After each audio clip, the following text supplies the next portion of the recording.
Hello! In today's video lesson, I'll show you how to change Steam region to Argentina. But first, don't forget to like and subscribe to our channel so you won't miss any helpful tutorials. Let's now start.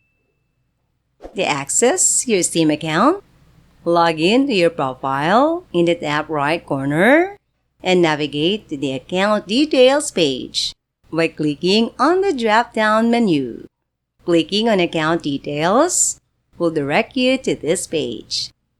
To update your store country, click on the Store and Purchase History and contact Steam support via the provided link and click the box below. To modify your region, change the country of residence to Argentina and enter the reason for the change in the box below.